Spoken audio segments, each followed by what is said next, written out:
Saudara-saudara, saya mengajak saudara-saudara, marilah kita bersyukur kehadirat Tuhan Maha Besar, Allah Subhanahu wa Ta'ala. Kita diberi kesehatan, bisa berkumpul pada hari yang bersejarah ini, 1 Mei, May Day, Hari Buruh seluruh dunia. Saudara-saudara, hari ini adalah hari perjuangan kaum buruh. Saudara-saudara, saya ucapan terima kasih atas undangan kepada saya untuk hadir hari ini bersama saudara-saudara sekalian. Ini kehormatan bagi saya. Terima kasih.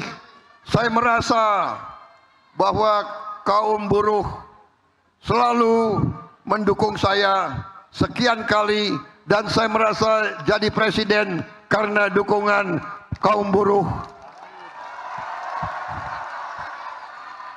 kaum tani, kaum nelayan, kaum pekerja seluruh Indonesia.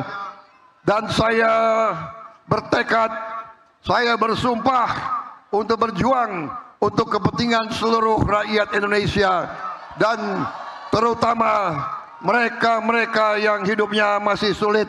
Itu adalah tugas saya, itu adalah tugas pemerintah yang saya pimpin, dan itu adalah tekad kami. Kami tidak akan gentar, kami tidak akan menyerah, kami tidak akan ragu-ragu untuk membela kepentingan rakyat Indonesia. Saudara-saudara sekalian, saya kira dalam 1 tahun ini saudara-saudara bisa menilai kebijakan-kebijakan yang diambil oleh pemerintah yang saya pimpin adalah kebijakan-kebijakan yang membela seluruh rakyat Indonesia, terutama kaum buruh. Saudara-saudara, kita telah mengangkat Ibu Marsinah sebagai pahlawan nasional. Dan bulan ini juga saya akan berangkat ke desa Nglundo, Nganjuk, Jawa Timur untuk meresmikan Museum Perjuangan Buruh yang diberi nama Museum Marsinah. Saudara-saudara, hari ini saya bisa melaporkan kepada saudara-saudara bahwa kita telah mensahkan Undang-Undang Perlindungan Pekerja Rumah Tangga. Kalau tidak salah, ini adalah perjuangan lama, perjuangan 22 tahun. Bahkan selama Republik berdiri belum pernah ada undang-undang perlindungan pembantu rumah tangga.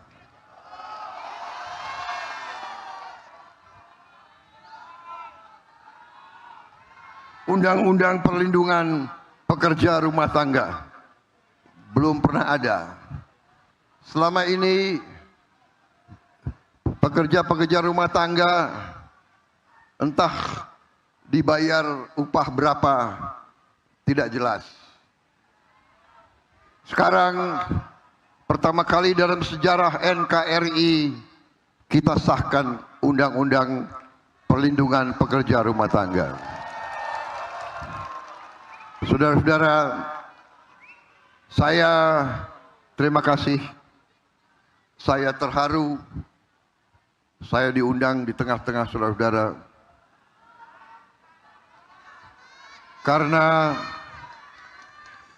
Karena saya menyadari, saya merasakan, dan saya menghormati perjuangan saudara-saudara. Seorang yang bekerja dengan badannya, dengan keringatnya, dengan tangannya adalah seorang yang mulia, seorang bekerja dengan halal, seorang berjuang untuk anaknya, untuk istrinya. Tiap hari seorang yang bekerja dengan jujur. Pengalaman saya, para pekerja, para petani, para nelayan, justru yang hidupnya susah, mereka adalah orang-orang yang jujur, orang-orang yang ikhlas. Yang saya sedih, orang semakin tinggi pangkat, banyak yang semakin nggak jelas.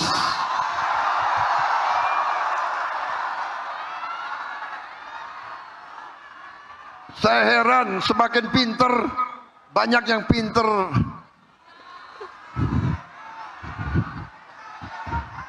maling.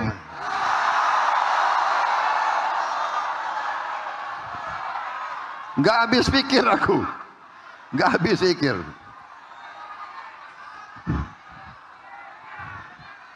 Saudara-saudara, saya merasa terpanggil karena saya dari usia muda, saya masuk tentara, ingin menjaga negara ini, ingin membela negara ini, ingin membela rakyat saya.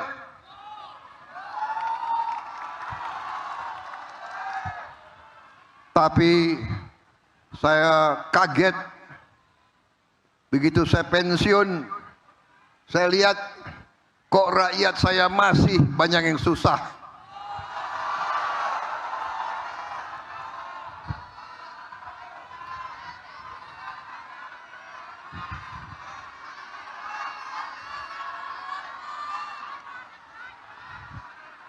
Saya telah mempertaruhkan nyawa saya berkali-kali untuk bangsa ini.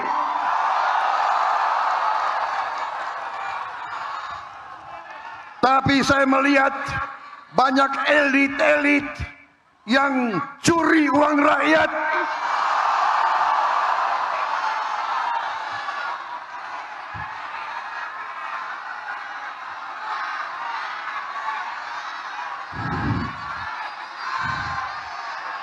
Bukan ini yang saya perjuangkan, bukan negara yang dirampok oleh maling-maling, saya tidak rela.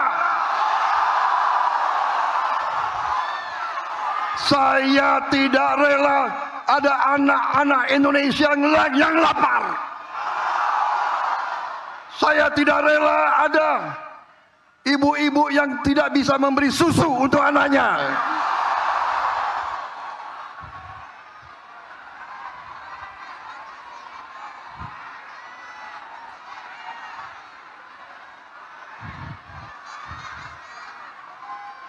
Saya tidak rela pejabat-pejabat pemerintah yang diberi kepercayaan oleh rakyat justru bekerja sama dengan pengusaha-pengusaha brengsek.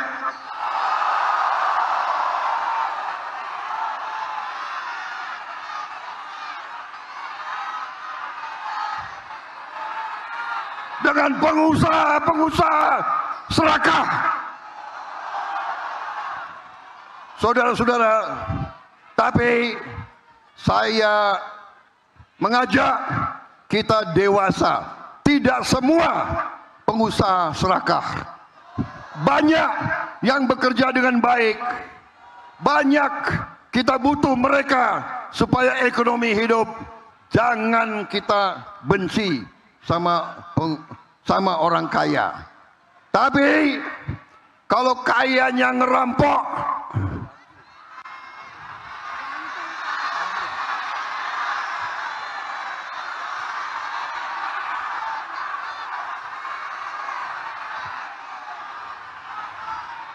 saudara-saudara sekalian, saya 5 kali pengen jadi presiden, 5 kali. 4 kali gue kalah.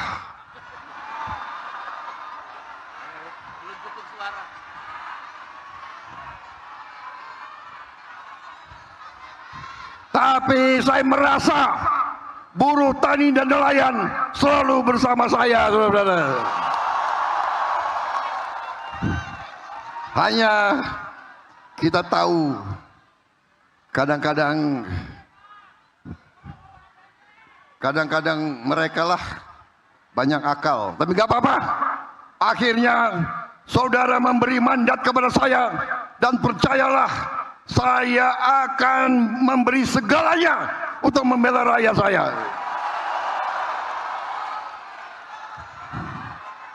Sisa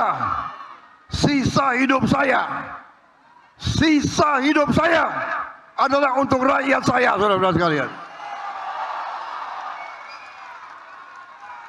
Anda tanya semua menteri saya memberi instruksi, saudara-saudara para menteri, kalau ambil kebijakan, kalau menyusun kebijakan, berpikir, bertanya, apakah ini menguntungkan rakyat kecil atau tidak?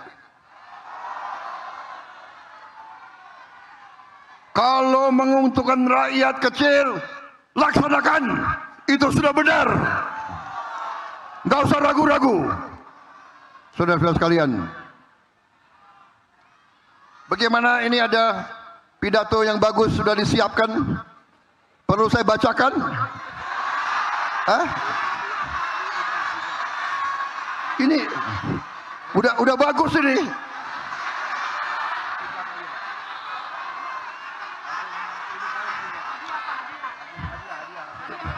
Saudara-saudara sekalian, saya ingin menggambarkan bahwa ini sudah dibikin nih pidato, gue baca ya. Hah?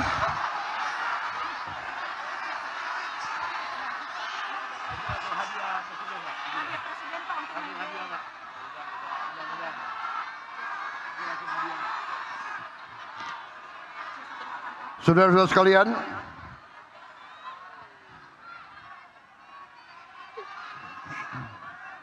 saya sudah mengeluarkan keputusan Presiden nomor 10 tahun 2026 tentang pembentukan Satuan Tugas Mitigasi Pemutusan Hubungan Kerja dan Kesejahteraan Buruh.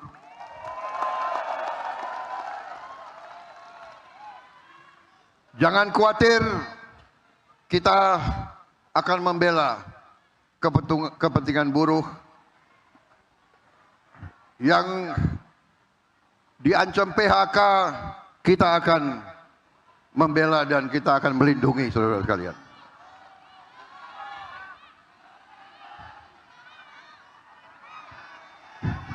Kalau ada pengusaha yang menyerah, jangan khawatir, negara kita kuat. Negara kita akan mengambil alih. Negara kita akan membela rakyat Indonesia. Jangan khawatir.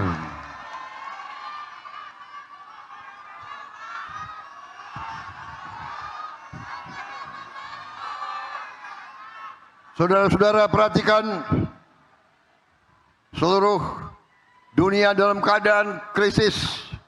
Banyak negara sudah panik. Kita masih aman. Kita swasembada pangan. Pangan kita aman. BBM kita masih aman.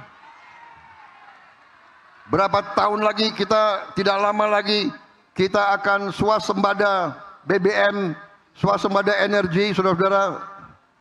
Tadi saya diberi banyak saran dan sebagian besar saran oleh pimpinan-pimpinan Anda itu masuk akal dan itu akan kita perjuangkan. Tadi disampaikan bahwa buruh perlu tempat penitipan anak, daycare. Ini saran yang baik.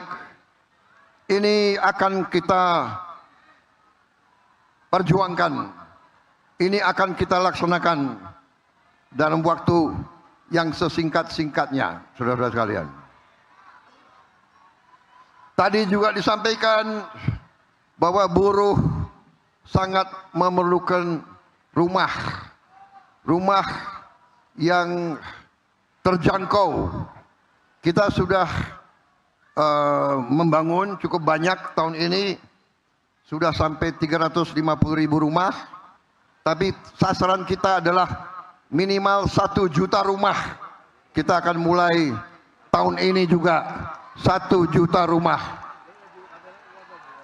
Dan rumah-rumah ini akan sesuai saran saudara, akan dibuat di klaster-klaster yang dekat dengan kawasan-kawasan industri, yang dekat dan tempat bekerja. Dan saya sudah rencanakan kita akan bikin kota-kota baru. Kota-kota baru, tiap kota mungkin terdiri dari 100.000 rumah susun 100.000. Dan saya perintahkan harus ada sekolah, harus ada fasilitas olahraga, harus ada daycare, harus ada rumah sakit, dan yang paling penting harus ada transportasi, entah kereta api ringan, bis, supaya pekerja bisa masuk ke pekerjaan dengan lancar dan baik. Dan saudara-saudara, kita akan coba bahwa nanti buruh yang diberi kartu bisa naik transport dengan harga yang sangat ringan. Maunya gratis semua itu. Ini lo punya pemimpin di belakang gue maunya gratis semua. Tenang. Saudara-saudara, di mana-mana setelah saya jadi presiden, saya belajar, saya lihat data-data. Percayalah, negara kita sangat kaya, saudara-saudara sekalian. Hanya kekayaannya ini banyak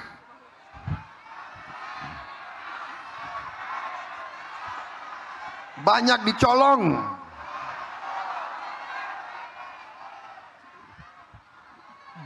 Mereka bikin kebun tanpa izin.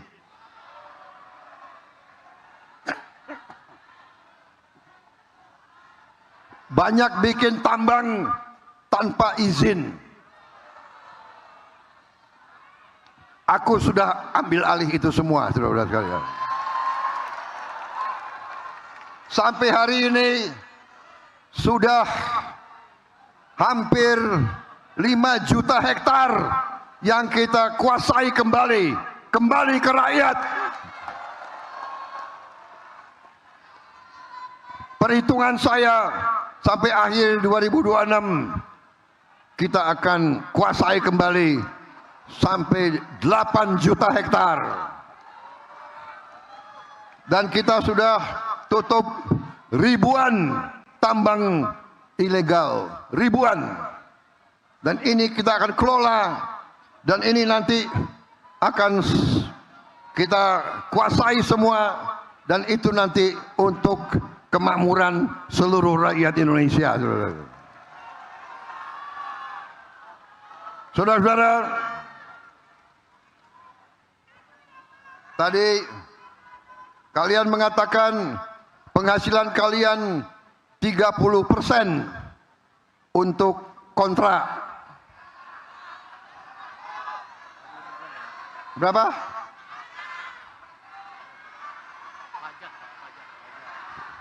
Nanti kita akan yakinkan saudara nanti akan miliki rumah tersebut. Jadi yang tadi 30% untuk kontrak, kita kita kurangi, itu adalah untuk kau cicil rumahmu sendiri. Cicilnya kalau bisa 20 tahun, kalau nggak bisa 20 tahun, 25 tahun, kalau belum lunas 25 tahun, 30 tahun, kalau tidak bisa 35 tahun, 40 tahun. Karena buruh tidak mungkin lari kemana-mana. Betul? Petani dan nelayan gak mungkin lari kemana-mana. Saudara-saudara sekalian, selama ini rakyat kecil kalau pinjam uang, bunganya luar biasa, gilanya. Betul?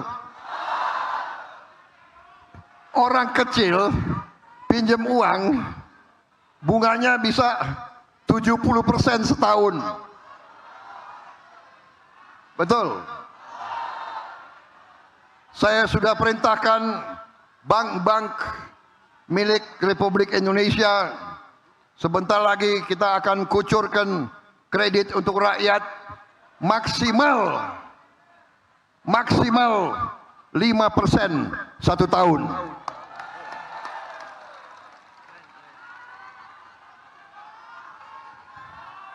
Saudara-saudara, ojol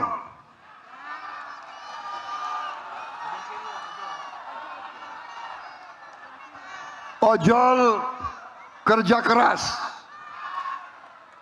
ojol mempertaruhkan jiwanya tiap hari. Ojol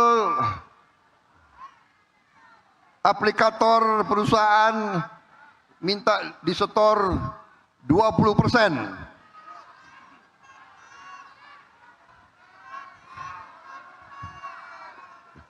Gimana ojol? Setuju 20%? Bagaimana 15%? Berapa? 10. Kalian minta 10%? Ya. Saya katakan di sini, saya tidak setuju 10%. Harus di bawah 10%.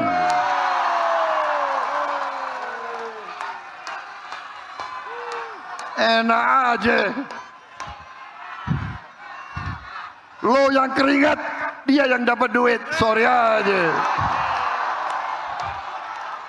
Kalau nggak mau ikut kita, nggak usah berusaha di Indonesia.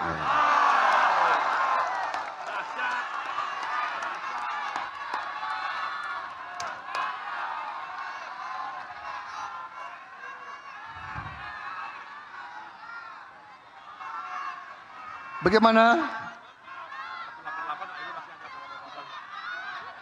Sudah cukup?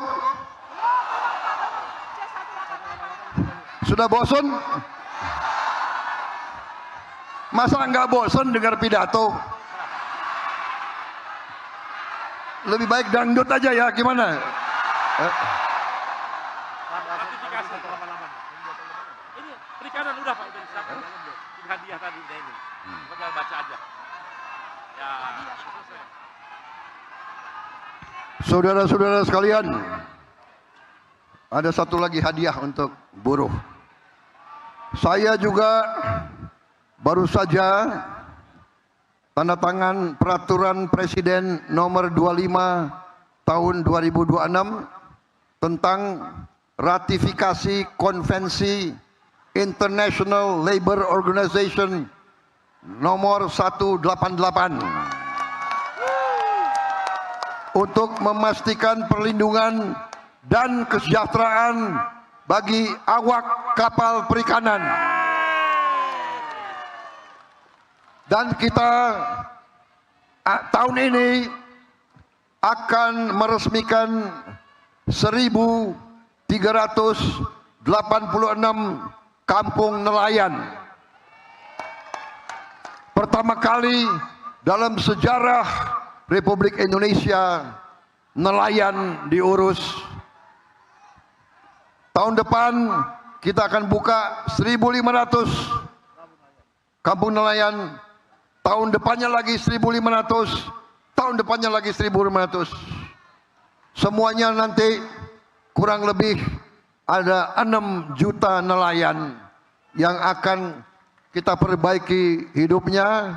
Dengan anak dan istri 20 juta lebih rakyat Indonesia hidupnya akan lebih baik, hidupnya akan sejahtera.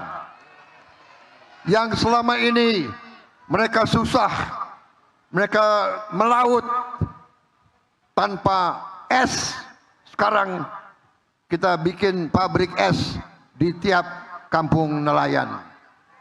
Kita juga akan bantu kapal-kapal untuk mereka. Saudara-saudara sekalian, kita juga mengatur, saya juga telah tanda tangan peraturan Presiden nomor 27 tahun 2026 tentang perlindungan pekerja transportasi online. Yang tadi saya bicara, harus diberi jaminan kecelakaan kerja, akan diberikan BPJS kesehatan, asuransi kesehatan. Juga tadi pembagian pendapatan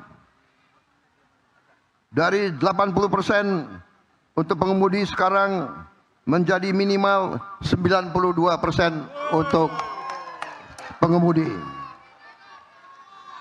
Kita juga telah menaikkan upah minimum, kita tambah rumah bersubsidi untuk buruh, kita beri bonus hari raya untuk pengemudi dan kurir, kita melunasi, kita memperluas kesempatan kerja untuk pekerja disabilitas.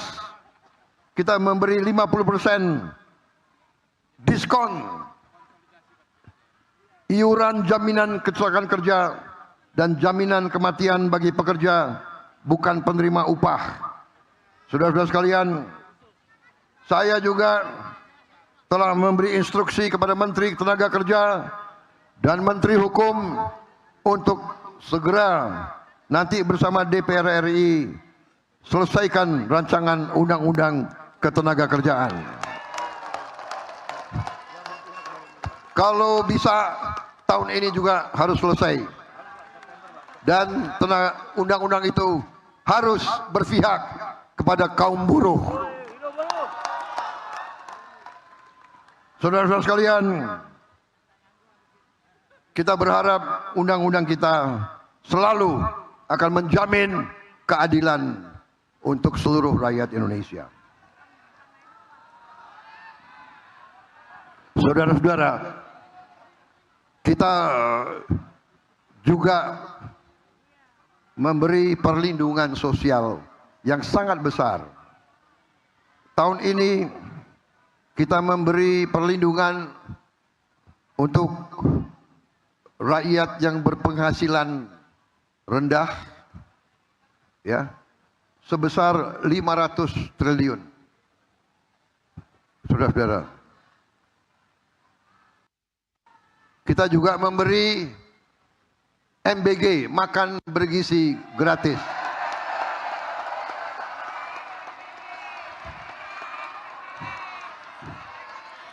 Saya bertanya kepada saudara-saudara, MBG bermanfaat atau tidak?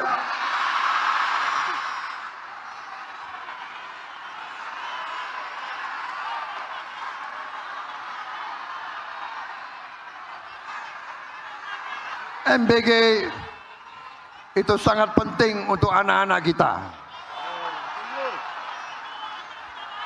Saudara-saudara sekalian, anak-anak kita banyak yang mengalami kurang gizi. Badannya kecil, selnya tidak berkembang. Ya. Dengan MBG, ekonomi kita hidup di mana-mana, saudara-saudara sekalian.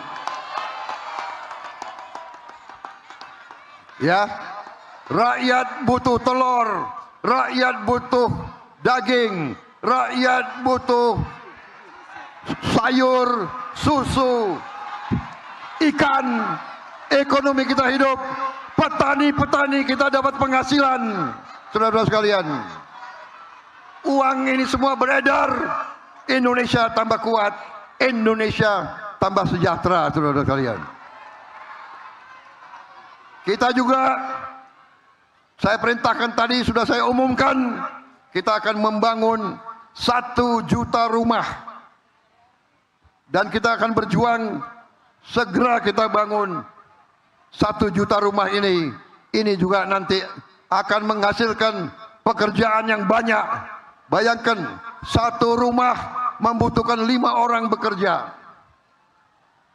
Berarti tiap tahun mungkin kita bisa menciptakan jutaan lapangan kerja. Saudara-saudara sekalian, saya kira cukup sekian dari saya. Selamat berjuang, selamat bekerja. Hidup buruh, hidup rakyat. Wassalamualaikum warahmatullahi wabarakatuh. Salam sejahtera bagi kita sekalian. Shalom, salve, om, santi, santi, santi, om. Namo Buddhaya, salam kebajikan. Rahayu, rahayu. Merdeka! Hidup buruh! Hidup buruh! Terima kasih.